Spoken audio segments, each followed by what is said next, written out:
a paz de Jesus permaneça entre nós. Antes de iniciarmos, hoje a gente vai conversar um pouquinho sobre a justiça da reencarnação.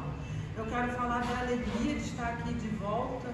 A gente passou por momentos muito difíceis, ainda estamos passando, mas graças ao bom Deus as coisas já têm melhorado e depende de cada um de nós que melhore completamente, nos cuidando, nos prevenindo, tomando a vacina quando for necessário e cuidando uns dos outros. Tá? Então agora é a hora do retorno do trabalho, das atividades nas casas espíritas. Eu sei que muitos trabalhadores, pelo menos lá no Allan Kardec, em outras casas também, em Magé, estão tendo um pouco de dificuldade. A gente está com poucos trabalhadores, mas a gente não pode desistir. Cada um tem que continuar fazendo um pouquinho que a gente já é capaz de fazer, porque nós sabemos que os maiores beneficiados somos sempre nós mesmos, quando a gente se esforça para trabalhar, para fazer o trabalho que o Cristo nos confiou. Eu queria saber se tem alguém aqui que é a primeira vez, ou está no começo, conhecendo a doutrina espírita agora. Não? Ótimo, então vamos lá. A gente vai conversar sobre a justiça da reencarnação e eu sempre gosto de começar falando um pouquinho sobre a atualidade. Até agora, principalmente depois da pandemia, a gente tem visto muita dor, tanto em questão de guerra, que nós estamos tendo muitos irmãos nossos tendo a vida dizimada por causa da guerra, uma guerra como todas injustificada, mas existe também outras guerras acontecendo. A guerra contra a fome, ainda tem muitas pessoas, milhões de pessoas no mundo que passam fome e que morrem de fome. E quando a gente fala em morrer de fome, em passar fome, nós não precisamos pensar exatamente em outros países. Nós podemos pensar aqui na nossa redondeza, próximo muitas vezes da onde nós moramos. E agora, depois da pandemia, muitas pessoas ficaram desempregadas. Nós temos lá na nossa casa espírita pessoas que contribuíam com a campanha do quilo e que hoje estão necessitando de receber um auxílio para ter alimentação para a família. Então a gente tem visto isso, além de doenças e mais doenças que eram consideradas como erradicadas, que estão voltando, outras que têm aparecido trazendo dor. A gente tem visto pessoas perdendo as suas casas, moradores de rua morrendo de frio, com fome nas ruas, sendo muitas vezes retirados a poder de bombas, de gás lacrimogêneo, que a polícia, que deveria proteger o cidadão, acaba sendo mandado pelas autoridades para retirar aquelas pessoas. E aí não podemos nem pensar no fato que são viciados em droga, em álcool, o que for. São seres humanos, são nossos irmãos, sendo tratados dessa forma. Ao lado disso, o que a gente observa? Uma pequena camada da sociedade que parece que enriquece cada vez mais.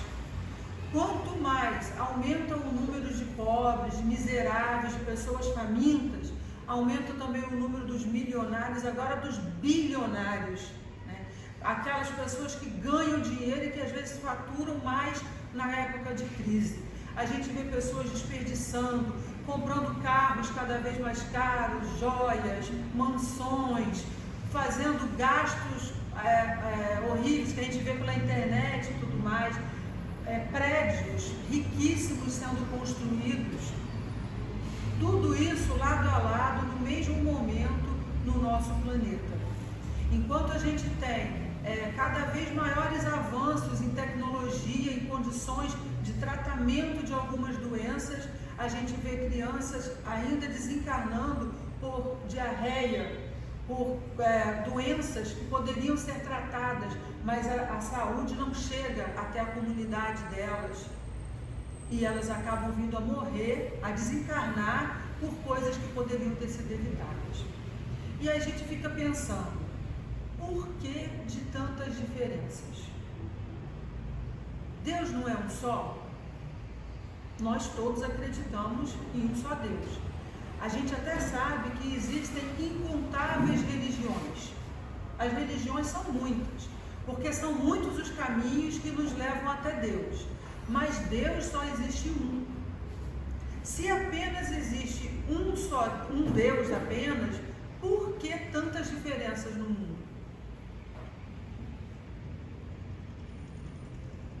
A maioria das religiões, as igrejas tradicionais, nos ensinam que a alma é criada na concepção.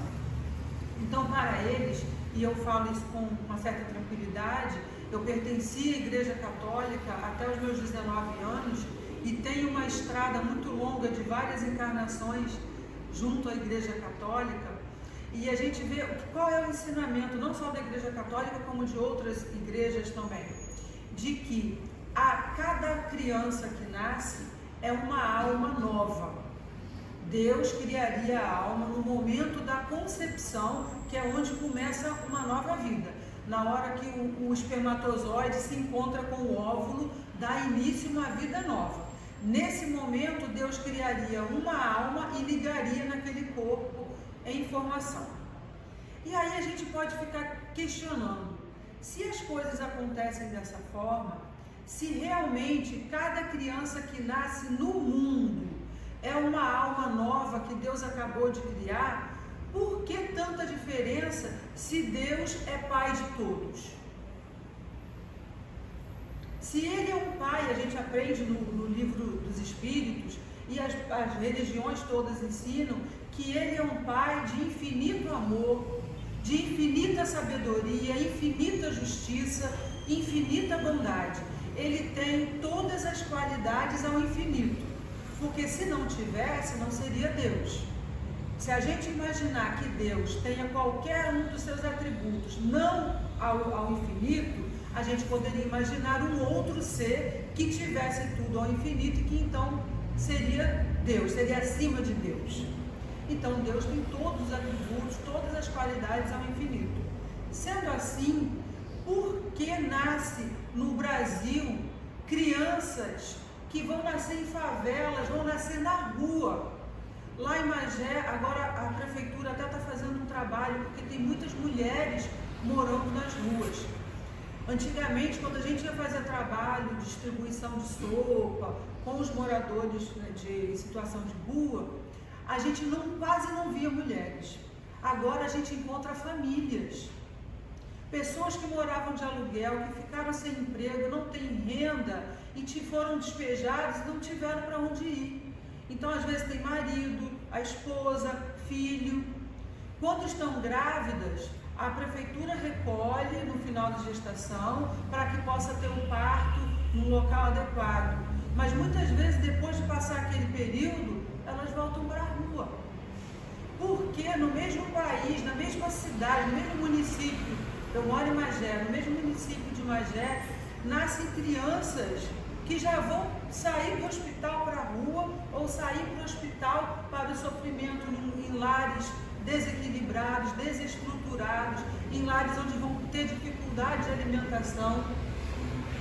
E no mesmo momento, nascem crianças que vão nascer nos hospitais mais ricos, em famílias milionárias, bilionárias, que vão ter tudo ao alcance, tudo que for necessário e além, muito além do necessário. Qual seria a justificativa se realmente todas as almas fossem criadas no momento da concepção? A lógica nos diria que seria uma injustiça.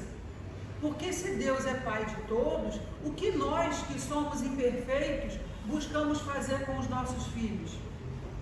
Se a gente tiver 2 filhos, será que a gente pensa da seguinte forma: bom, com o salário que eu tenho, eu não posso pagar a escola para os 2.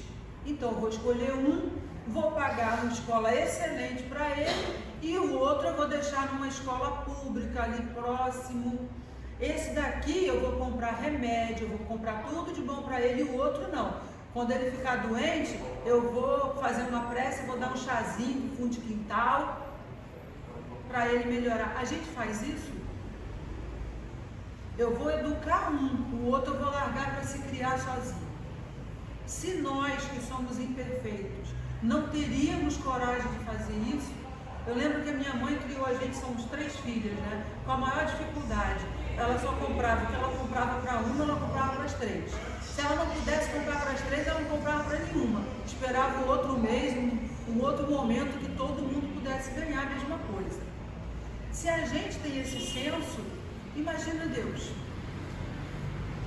Então, se a gente não pode entender que Deus, sendo pai de todos, porque Ele é pai do rico, do pobre, do saudável, do doente, do equilibrado, do desequilibrado, do criminoso, daquela pessoa que é caridosa, Ele é pai de todos, Ele ama a todos.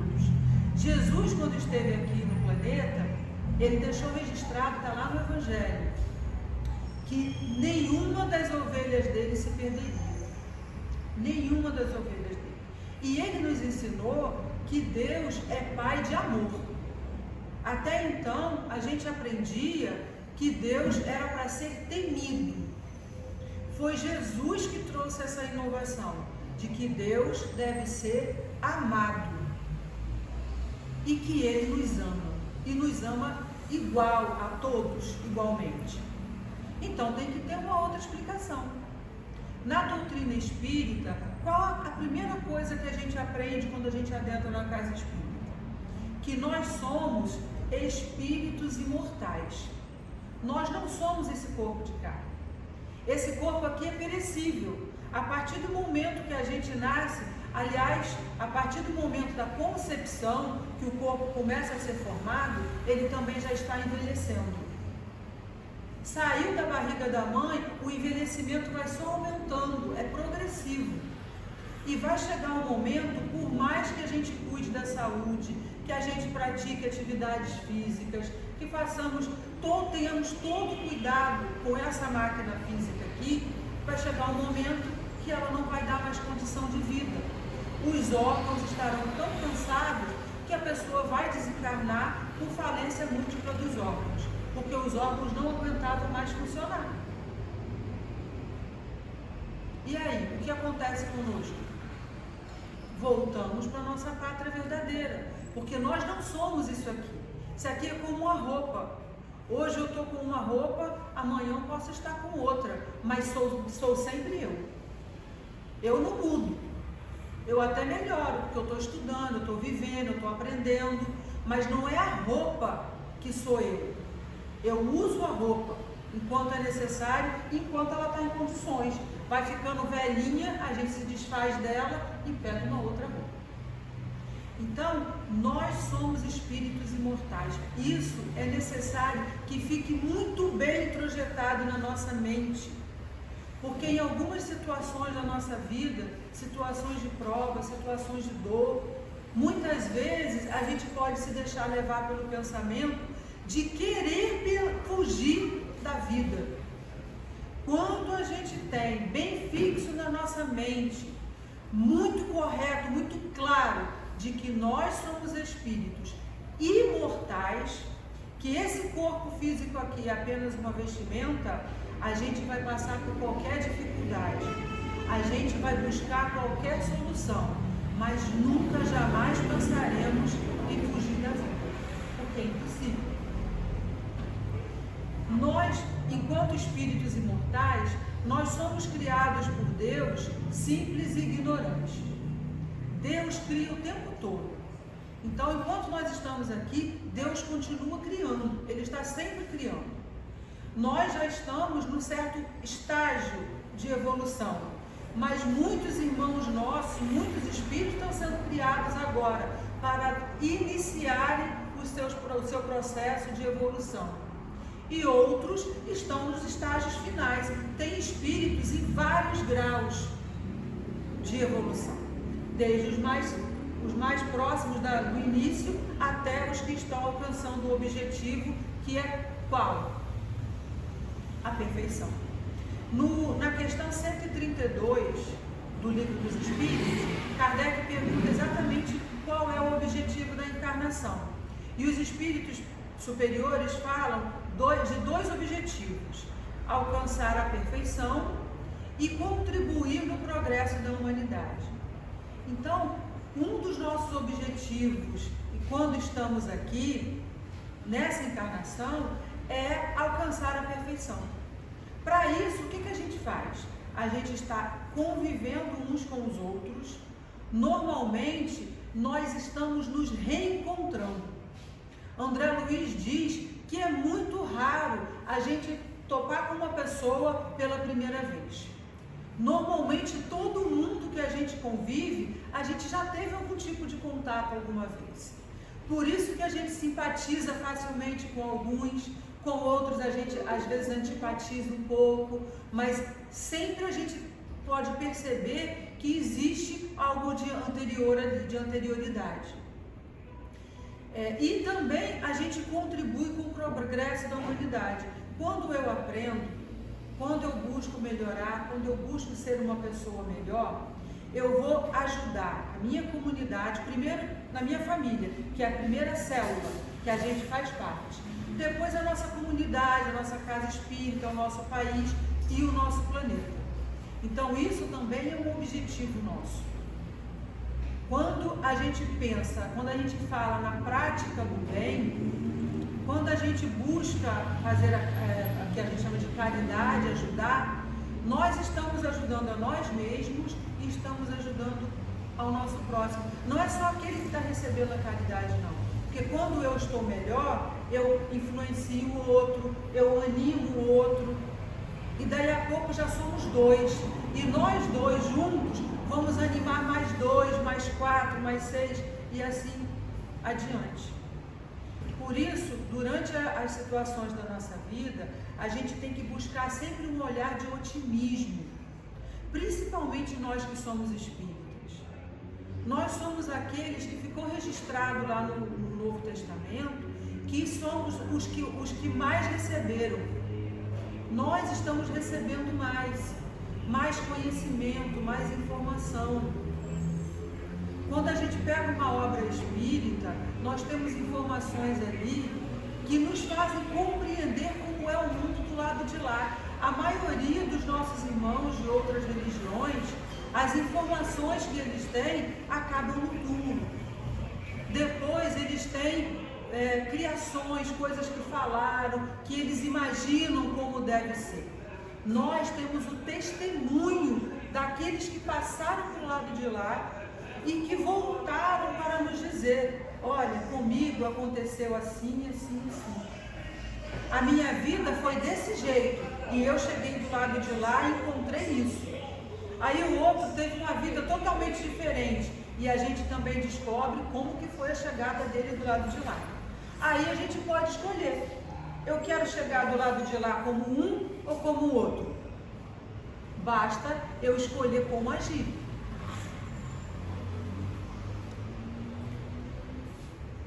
Uma coisa que a gente precisa entender é que para alcançar a perfeição, hoje não é difícil da gente entender isso. Porque quando a gente vê a tecnologia do jeito que está e a dificuldade que a maioria de nós, eu pelo menos, tem com a tecnologia, a gente consegue imaginar quanto que nos falta para alcançar a perfeição. Todo mundo deve ter aquele celular ali que tem um monte de recurso que eu acho que 90% a gente não sabe utilizar. Você pega uma criança de 10 anos, de 5 anos, ele já mexe naquilo ali, já faz coisa que você fica: mas como é que você fez isso? Não é? Isso nós estamos falando de uma parte do conhecimento. Se a gente falar de ciências, geografia, medicina, mecânica, quanta coisa a gente desconhece ou a gente conhece só um pouco. Para alcançar a perfeição, mesmo desses conhecimentos aqui do mundo físico, nós vamos precisar saber tudo, deter todo o conhecimento. Isso sem falar da parte moral, porque a gente precisa evoluir as duas asas, o intelecto e a moral. Imaginemos, vamos colocar só uma virtude, a paciência. Como que a gente consegue adquirir toda a paciência que é possível em uma encarnação? Eu acredito que seja impossível, praticamente. Até porque a gente não consegue se dedicar a uma coisa só. Porque no mesmo momento que nós somos testados na paciência, a gente também é testado na bondade, a gente também é testado a nosso orgulho, o nosso egoísmo vai sendo testado, a gente vai trabalhando várias coisas. Aí a gente sobe um degrauzinho aqui, 2 ali, para um pouquinho do outro, e a gente vai assim, gatinhando, se arrastando. Então, por mais que a gente tivesse uma vida física de 120, 150 anos, nós não conseguiríamos aprender tudo.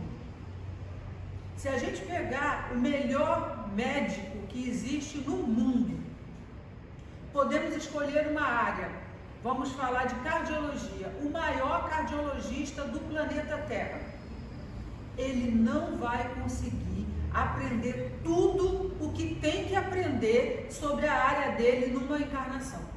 Porque quando ele aprender tudo, já descobriram outras coisas, já tem outras técnicas de cirurgia, outros problemas que surgiram, então ele já não sabe tudo.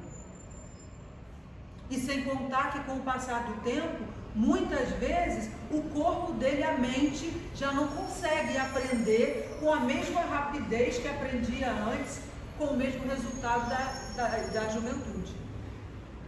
Então, como é que faz? Como que a pessoa faz? Precisa ter uma outra oportunidade, não é? Por isso que Deus criou a reencarnação. Mas toda vez que a gente fala em reencarnação, com uma pessoa que de repente tenha pouco conhecimento de doutrina espírita, está começando, ou com alguma pessoa de uma outra religião, a primeira coisa que a pessoa vai falar é que não está na Bíblia a reencarnação. Não tem reencarnação na Bíblia. E aí eu só vou abrir um parênteses, que embora não esteja na Bíblia, vários povos ao longo da humanidade falaram de reencarnação. A palavra reencarnação exatamente não tem em nenhum lugar, porque foi criada por Kardec, o termo reencarnação. Mas a crença de que a alma poderia, depois de viver aqui, o corpo morresse e aquela essência poderia retornar em outro corpo físico, isso daí, como meu avô falava, é mais antigo que andar para frente. As civilizações mais antigas já acreditavam nisso. A gente pode dar o exemplo da acho que a mais famosa, que são os egípcios. Eles acreditavam que a alma voltava a viver várias vidas físicas.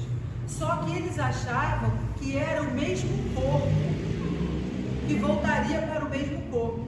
Por isso eles criaram técnicas de conservação do corpo físico, técnicas tão espantosas que hoje, depois de 4.000 anos passados, nós não conseguiríamos reproduzir. Nenhuma pessoa no planeta atualmente consegue conservar um corpo como os egípcios faziam há 4.000 anos atrás. Então a ideia de várias existências físicas é muito antiga. O termo reencarnação não. Então na Bíblia realmente não tem o termo reencarnação. Mas será que tem a ideia de várias existências, de uma anterioridade da vida física? Porque o que normalmente as igrejas ensinam é o que eu falei, que a alma é criada no momento da concepção. Mas aí a gente encontra em Gênesis capítulo 25 e os itens 21 a 26, está escrito assim, ó: Isaac orou ao Senhor em favor de sua mulher, porque era estéril. O Senhor respondeu à sua oração e Rebeca, sua mulher, engravidou. Os meninos lutavam dentro dela. Os meninos lutavam dentro dela. Como é que pode? Esaú e Isaac, Esaú e Jacó. Esaú e Jacó eram os gêmeos que Rebeca esperava. Se a alma é criada no momento da concepção, por que Esaú e Jacó guerreavam dentro do ventre da mãe?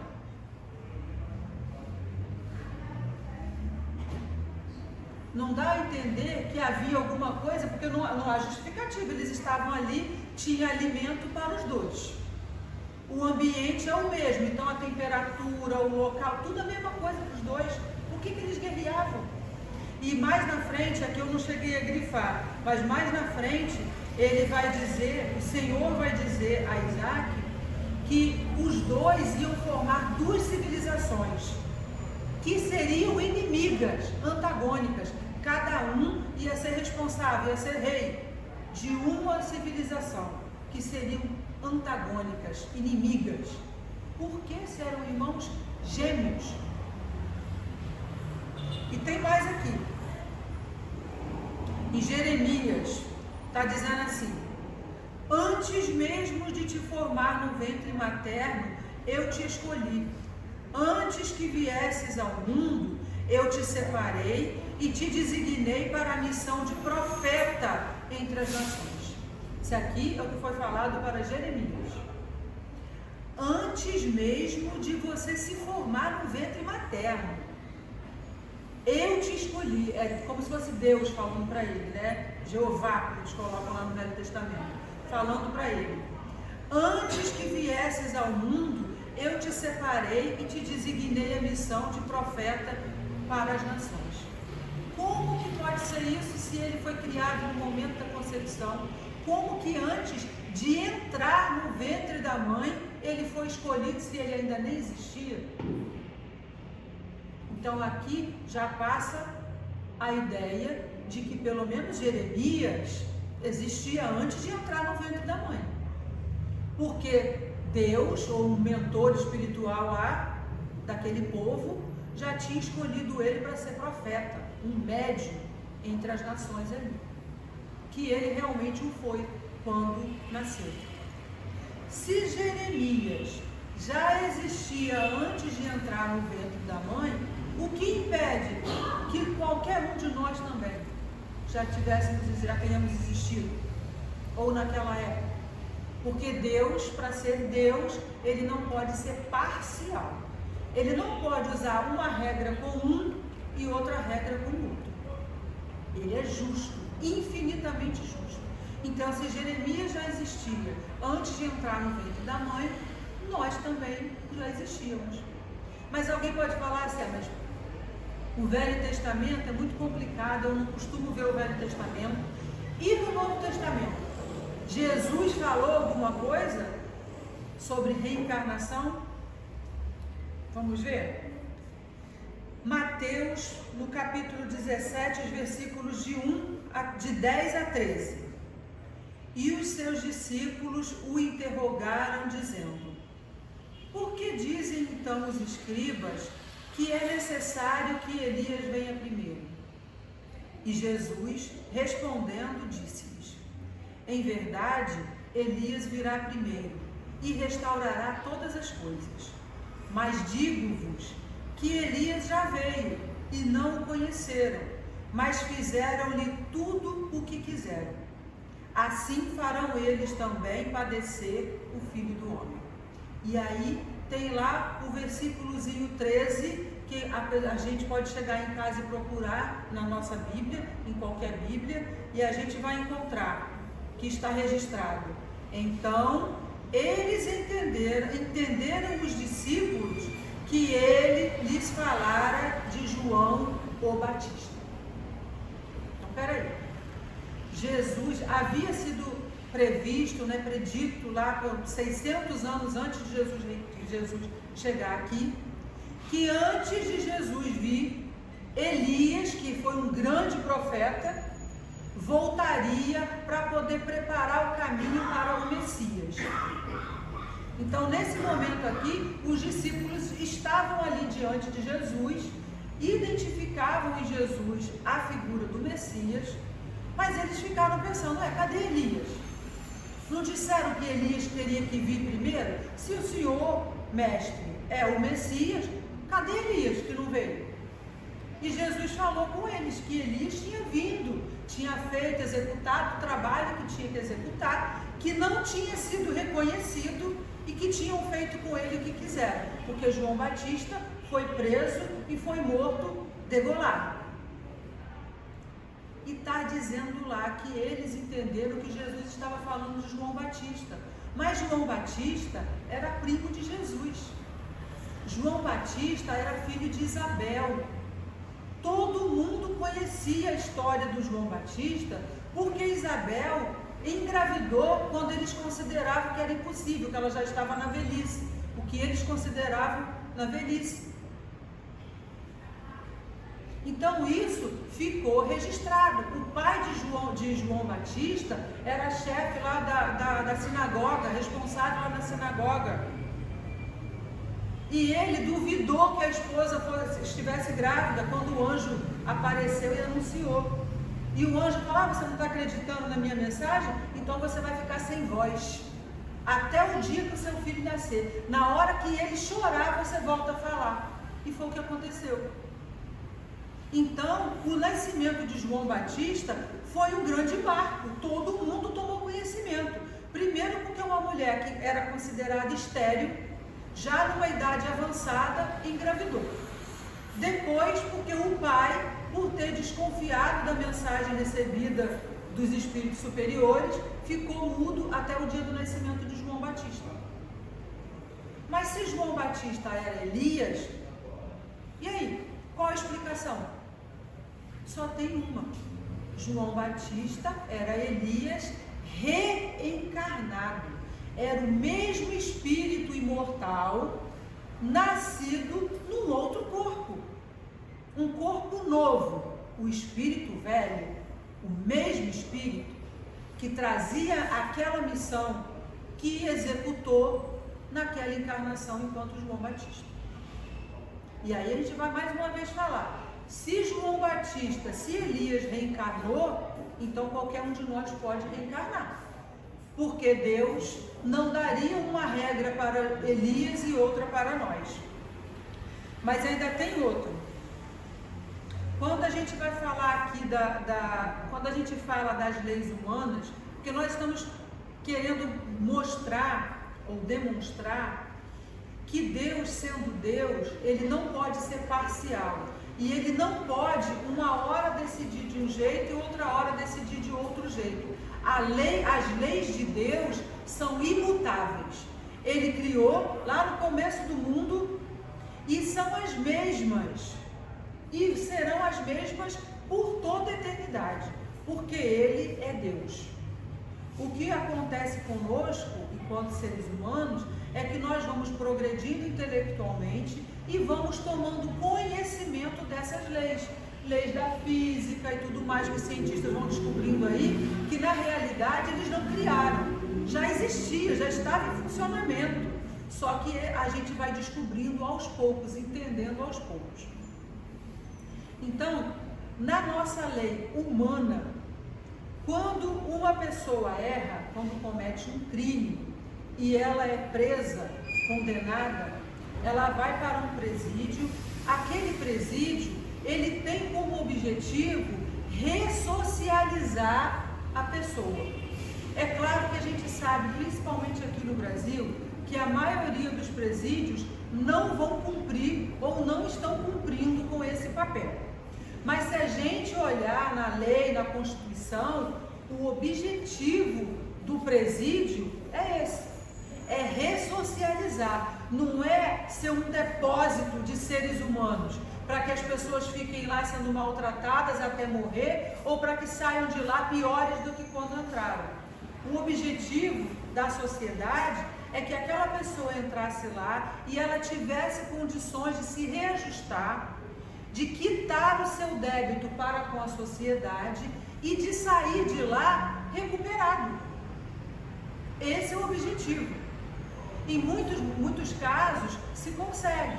Aqui no Brasil nós já temos um pouco de dificuldade, mas esse é o objetivo da lei humana, da punição humana. E Deus, como será que ele agiria? Ou como ele age?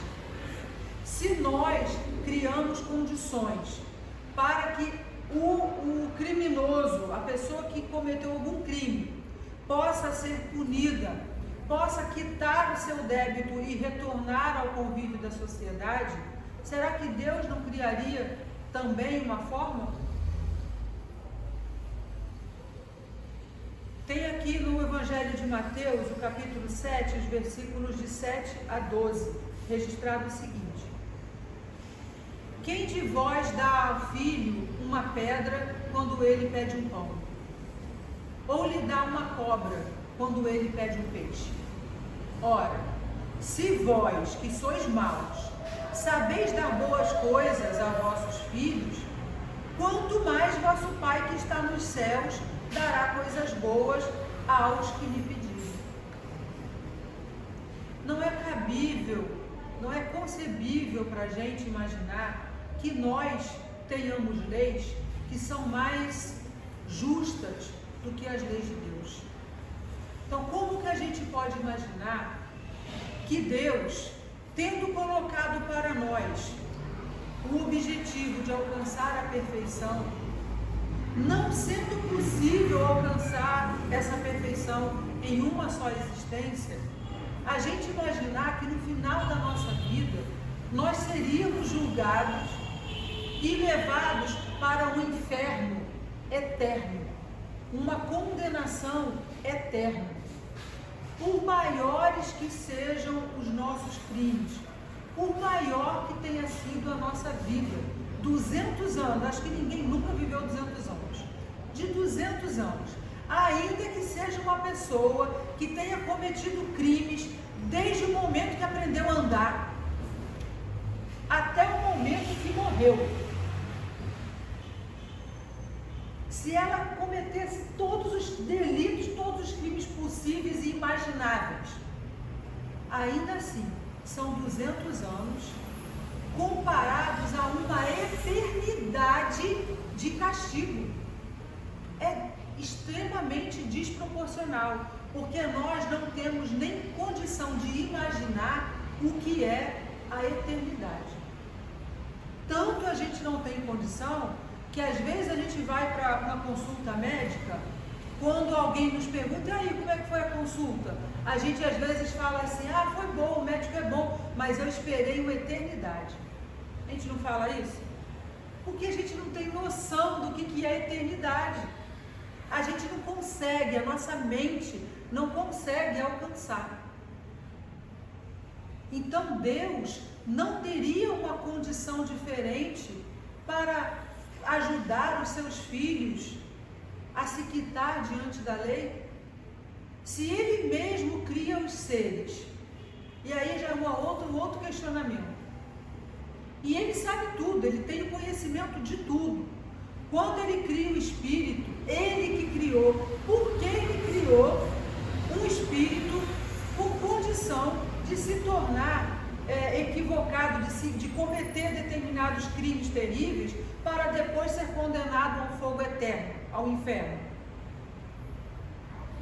Se Ele de antemão já sabia, por que não criar então todos os anjos? Mas qual o mérito que a gente teria? Porque ainda aqui, na nossa vida material, quantas vezes a gente não dá valor àquelas coisas que a gente recebe com facilidade? Agora, aquilo que a gente trabalha, que a gente fica ali suando para economizar, para conseguir comprar, quem já conseguiu comprar a casa própria, ou um carro, que a gente ficou guardando aquele dinheiro ali, ou pagando com dificuldade ao longo de meses, de anos, a casa própria às vezes 25, 30 anos pagando. Qual a satisfação que a gente tem no dia que a gente paga a última prestação? Eu conheci uma moça que ela fez uma festa para comemorar. É uma alegria. Agora, quantas vezes a pessoa que recebe tudo de mãos beijadas não valoriza? Quantos filhos herdaram fortunas, empresas que os pais demoraram anos, décadas construindo, e que eles, por não terem participado daquilo ali, levaram à falência as empresas em pouco tempo, porque não tinham competência e porque não sabiam, não davam valor àquilo ali.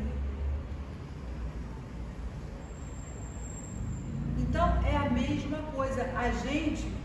Deus não criou todos nós perfeitos porque a gente não valorizaria do mesmo jeito. Mas Ele criara os espíritos sabendo que alguns iriam para o céu, outros para o inferno, é uma coisa assim, meio que para a gente inconcebível. Eu trouxe aqui o livro, que eu acho que certamente todos já conhecem, das obras básicas. Eu gosto muito do Céu e Inferno. Talvez por eu ter uma história com a Igreja Católica, esse livro aqui é muito importante. Ele não fala exatamente o que é o céu e o que é o inferno. Ele vem nos mostrar que céu e que inferno, em realidade, não existem. E vem nos mostrar a forma correta que Deus criou para a recuperação dos seus filhos equivocados e para aqueles que não se equivocam, que vão andando certinho, que a pessoa fala em linha reta, como que são as bênçãos na vida deles. Então as regras de convivência todas estão explicadas aqui. E mais do que isso, também temos aqui os primeiros testemunhos, se assim podemos dizer, porque é uma obra básica, são os primeiros testemunhos daqueles que partiram, desencarnaram e foram invocados por Kardec para dar o testemunho de como tinha sido a chegada do lado de lá. Pode deixar, bichinho. Deixar o frajola aí.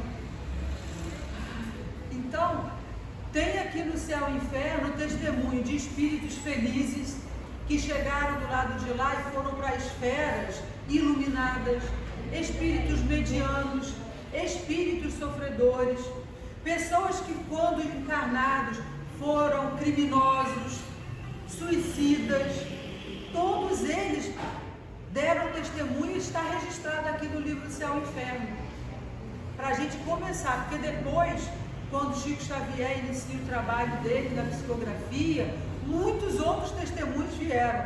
Hoje, nem só através de Chico Xavier, muitos outros médios, Ivone Pereira, Divaldo Pereira Franco, Raul Teixeira e tantos outros, já nos trouxeram os testemunhos daqueles que partiram.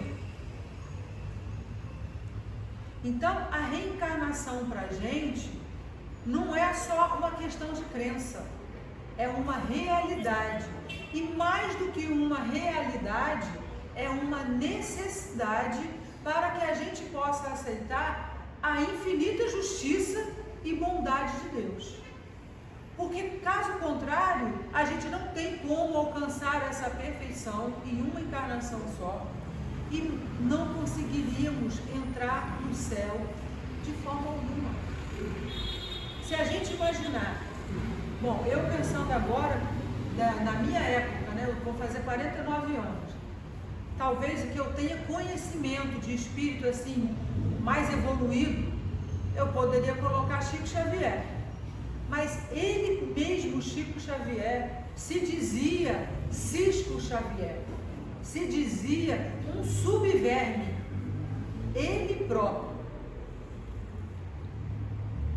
E nós, então, se ele se dizia um cisco diante de Deus, e nós que somos um cisco diante dele, como entraríamos nesse céu? E também não merecemos o inferno, porque nós também não somos maus assim. Então o que nós temos, meus irmãos, é uma continuidade da vida sempre. E oportunidades infinitas de recomeço, de reconstrução.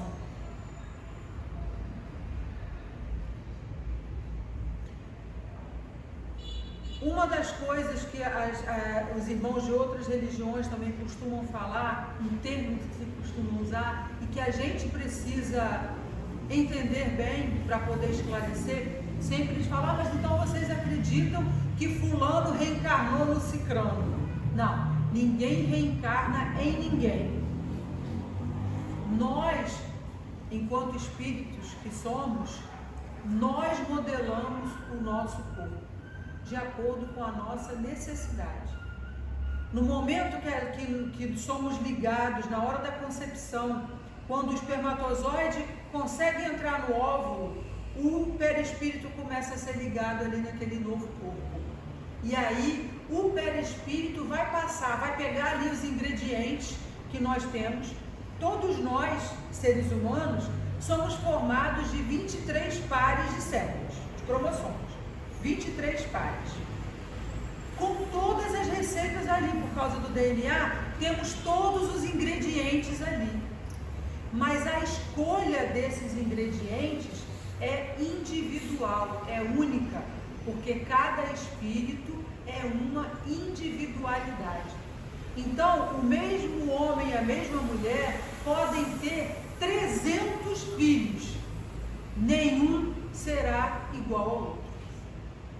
Porque cada vez que houver uma concepção, a ligação será diferente. Por quê? O resultado será diferente. Por quê? São espíritos diferentes. E ainda que o mesmo espírito retorne mais de uma vez para o mesmo pai e para a mesma mãe, a necessidade dele já não será a mesma, porque ele já passou por um anterior, que ele certamente se quitou de alguma coisa, se aperfeiçoou um pouco. Quando ele voltar, ele já vai voltar melhorado. Então também não vai ser a mesma coisa. Nós temos infinitas oportunidades. Nós modelamos o nosso corpo. Nós somos o resultado das nossas escolhas de outras encarnações. Nada está errado. Quando a gente olha na televisão, quando a gente olha nos meios de comunicação, as problemáticas que a gente tem enfrentado no Brasil, em todas as áreas, e a gente fala, poxa, mas o brasileiro é um povo tão bom, é um povo tão que se ajuda tanto, tão humano. Nós realmente somos amistosos, amigáveis, nós, na maioria, não somos violentos, realmente, já não somos. Mas não podemos dizer isso do passado, né? Porque nós fomos um dos últimos países no planeta a abolir a escravidão. Isso para nós falarmos apenas de um equívoco cometido. Se a gente fosse olhar tudo o que foi feito, falando da escravidão com o povo negro, africano, que veio trazido para cá. Mas e os indígenas? Porque quando a gente fala que Pedro Álvares Cabral descobriu o Brasil, é uma coisa complicada, né? Porque o Brasil já era habitado. Nós já tínhamos habitantes aqui com uma cultura própria, com idiomas diversos.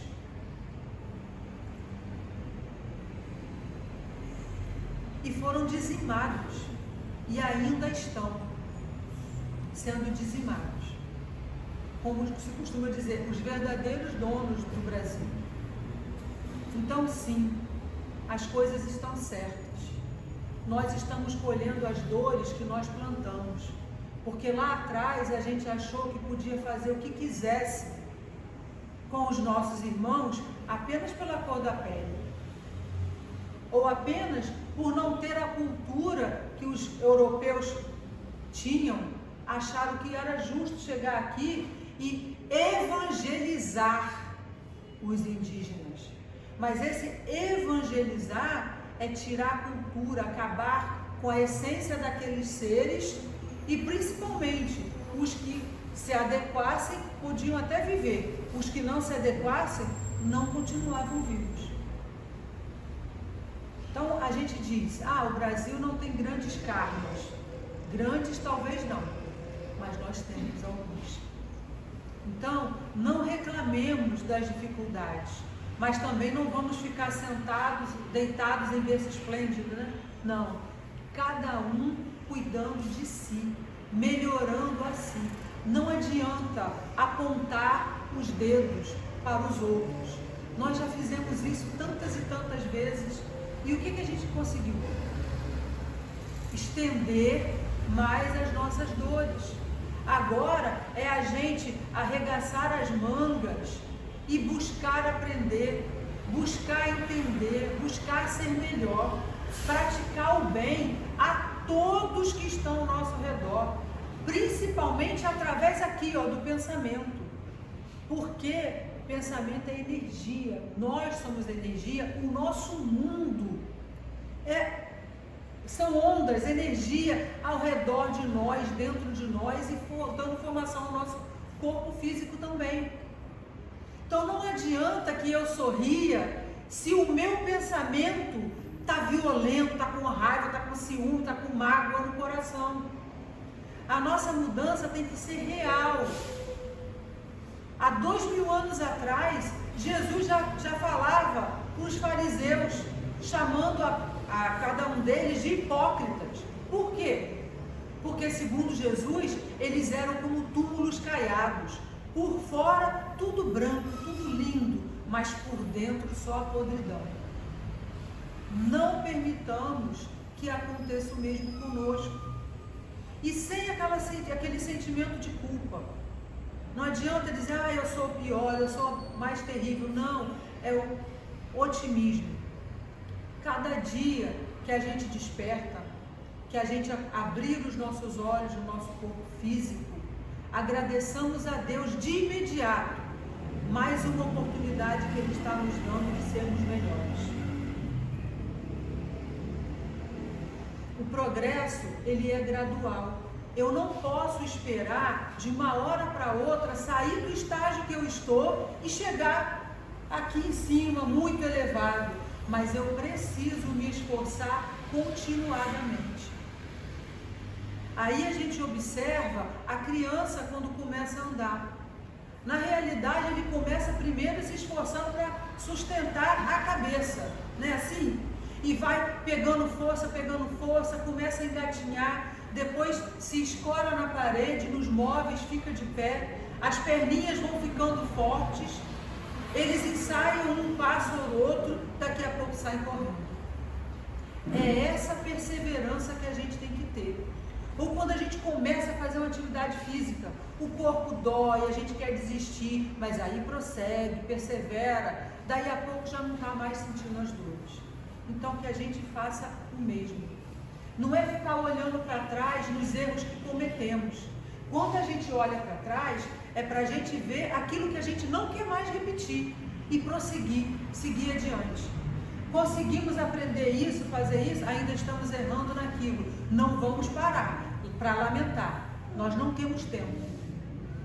E vamos continuadamente, progressivamente, porque assim é o progresso, assim é a evolução.